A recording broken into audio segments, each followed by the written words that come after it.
أنيوسيو يوروبون. فيديو اليوم نصائح للصف الأول متوسط. صلوا على محمد وآل محمد ويلا نبلش. أولا، تنظيم الوقت من أول أسبوع. خلي جدول دراسي يومي يشمل الراحة والدراسة والموبايل حتى ما تحسين بالملل لأنش بس تقرين بدون ترفيه. ثانيا، لا تراكمين المواد عليك. إذا أنت بهذا الأسبوع تمرضتي أو صار ظرف وما قدرتي تقرين هذا التحضير، اقري خميس جمعة سبت، لا تخلي تنتقلين الأسبوع الجاي بدون ما مكملة تحاضير الأسبوع اللي قبله، لأن راح تتراكم عليك المواد بحيث بعد ما تقدرين لو شهر كامل ما راح تقدرين تخلصيهن أبد وراح ترسبين. ثالثا، لا تخافين من المواد الجديدة، الأحياء والحاسوب والكيمياء والفيزياء، هذني مواد راح تكون غريبة عليك في البداية بس ويا الوقت راح تكون سهلة. أهم شي تقريهن بتركيز وتحفظين الكلاميات والمعادلات تفهميهن فهم مو حفظ. دير بالكم تحفظون المسألة حفظ لأن يغيروا لكم الأرقام. رابعا، جهزي أدواتك بشكل مرتب مثل ملصقات، هايلايتر، ستيكي نوت. سويت لكم شلون تحولين طاولة عادية موجودة بقلب أي بيت إلى مكتب كوري، روحوا شوفوا الفيديو موجود بقناتي. الملصقات والألوان والشكل الهادئ والجميل يساعدك على التركيز بالدراسة. كوني لطيفة ويا زملائك بالصف كلهم، بس اختاري صديقاتك المقربات يشجعوك يحفزوك على الدراسة، ما يحطموك ويخلون يومك سعيد وكله ضحك. ما حد يجبرك انه تكونين صداقة ويا بنية انت محبتها، لا ابد، انت اختاري البيست فريند اللي تحسيها نفس جوك، تحب نفس الشي اللي تحبيه، تكون هادئة مؤدبة عاقلة ما عندها مشاكل ويا المدرسات، لان الصاحب ساحب. سادسا، شاركي بالصف ولا تستحين تسألين اي شي، بالعكس هذا الشي راح يخلي مدرستك تحبش لانك مركزة وياها بالدرس وحتى يتطور عقلك وتفهمين المادة بشكل زين. ما ترجعين للبيت النوب تقريها، لا تختصرين عليك الوقت، فعادي اسألي اي شي انت ما فهمته او خلي تعيدش المسألة اذا ما فهمتي، هي واجبها تعيد اذا ما فهمتي. سابعا، نظمي نومك، يعني مثلا تنامين الساعة بالوحدة او ب12 بالليل تقعدين بالسبعة حتى تكونين نشيطة ومركزة ويا الدروس، لا تنامين متأخر. إذا نمتي متأخر راح تروحين خاملة للمدرسة وما راح تركزين ويا المدرسة أبد، راح تتراكم عليك المواد. ثامنا، رتبي دفاترك، يعني أول فصل أكتب الفصل الأول تمام وأبدي أكتب بالمسائل الأشياء اللي تقولي عليها المدرسة، وهكذا الفصل الثاني أيضا تكتبين بالهايلايتر أو بقلم أسود عريض تكتبين الفصل الثاني، حتى من تبدين تراجعين أكو ورقة فاصلة بين كل فصل. تاسعا، بأوقات فراغك ركزي، بأوقات فراغك تابعي مسلسل كوري مدرسي، هذا الشي راح يحفزك انه انتي تقرين وتحبين الدراسة.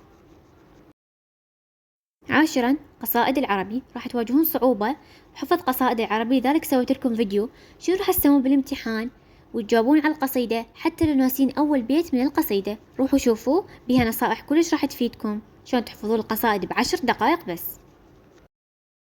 11، إذا كانت مدرستك ما تفهمش بالمدرسة اختاري تقرين على اليوتيوب، اختاري انتي مدرس معين تقرين عليه، هذا الشي راح يسهل لك هواية شغلات وراح يعطيك المهمات وراح يجيب لك منها المدرسة بالشهري.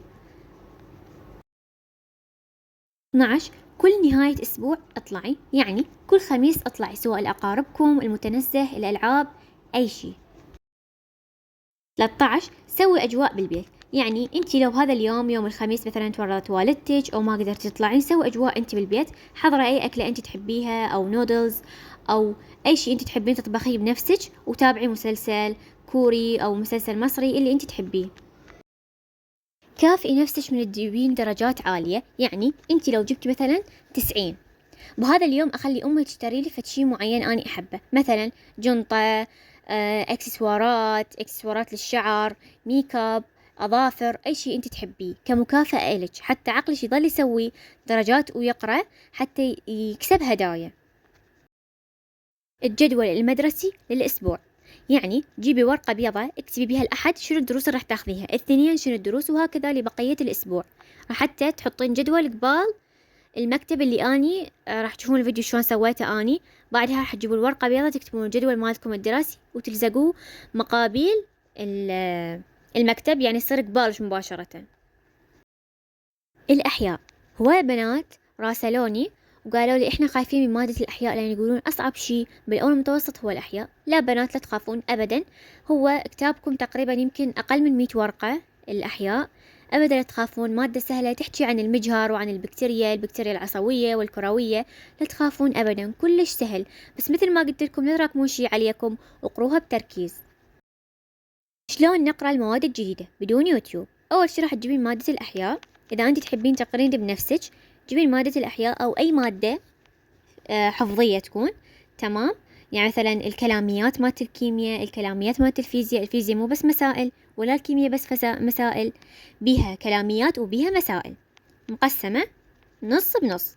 لذلك انت تجيبين المادة، نقول الأحياء تمام، أول شي تقريها هيجي، يعني بس تتصفحين تشوفين شنو عن شنو دا يحكي، عن المجهر، عن البكتيريا، عن الطبيعة، تاخذين تلقين نظرة تقرين الورقة على كيفك، ورها تجيبين هايلايتر أو قلم معين لونه يعني يكون، وتحددين على الأشياء المهمة، مثلا من اللي اخترع المجهر، بأي سنة اخترعوه، شنو يسوي، شنو فوائده، شنو أضراره، هيك. التعاليل بنات، نجاحكم 50% يعتمد على التعاليل، دائما ركزولي على التعاليل بأي مادة. التعاليل يجي عليها سؤال نصا عليه 25 درجة. الإعفاء بنات، اللي تريد إعفاء تقدرون تطلعون إعفاء بالأول متوسط، لكن بعدة شروط. إذا تريدون أسوي لكم هذا الفيديو اكتبوا لي بالتعليقات. العربي بنات، قواعد العربي بالأول متوسط شوي راح يكون عليكم مكثف وصعب، مو مثل السادس الابتدائي، رغم السادس وزاري، بس الأول متوسط ترى أصعب. لذلك ركزوا كلش على كل تمرين، حلوه بإيديكم أنتو، من تطلعون على اليوتيوب اقري وياه، لا تخلي بس هو يشتغل وبس تكتبين توقفين الفيديو وتنقلين، هذا الشي خطأ ترى. لأن يعني المواد اللي موجودة بالقواعد كلش صعبة اللي ما يقرأ، أما اللي يقرأ حتكون عليه سهلة كلش، وهواية طلعوا إعفاء بهاي المادة لأنهم قروا. فأنتي لا تخافين أبدا إذا كنتي منظمة دروسك ومنظمة روتينك ومشيتي على الروتين اللي أنا قلتلك عليه، أبدا راح تكونين من الأوائل وما راح يصير عليك أي خوف أو ما راح تجيبين درجات مو زينة أبدا. البارحة نزلت لكم فيديو، زرت شارع الأميرات، شارع أحلام بالمنصور ببغداد، روحوا شوفوا الفيديو لأنكم تقدرون حتى أنتوا تزوروا. كثفوا المشاهدات بنات، لأن أنتوا كل ما ترفعوا المشاهدات تحفزوني. صار لكم 3 فيديوهات ما تعلوها حال المشاهدات، بس 200 مشاهدة، ليش وأنا عندي 1000 مشترك؟ بنات التنزيل صار الساعة 9 بالليل، مو ب12، 9 بالليل أنزل لكم فيديو، بس انتظروا شوية. يعني أنا حملت الفيديو، مرات إذا الفيديو أكثر من 8 دقائق يتنزل الفيديو 9 و10، فأنتوا بهذا الحدود، يعني من 9 ل9 و10. وحدة البارحة فاتت علي بالخاص ب9 دقيقة تقولي شو ما نزل الفيديو. بنات مرات النت يضعف، فلذلك انتظروا، يعني بهاي الحدود هي 9 و10، 9 و15 دقيقة إذا حيل أنا تأخرت. تابعوا المنتدى لأن أني أخذ رأيكم بالفيديوهات، يعني أقول لكم تريدون أنزل لكم فيديو نصائح، لو فيديو عن الكتب أو عن أي شيء ثاني، لذلك ظلوا شاركوا على المنتدى لأن دائما أخذ رأيكم بالفيديوهات. شنو تريدون الفيديو الجاي؟ لهنا أنا رقية، نزلت الفيديو ال 3D ومع السلامة.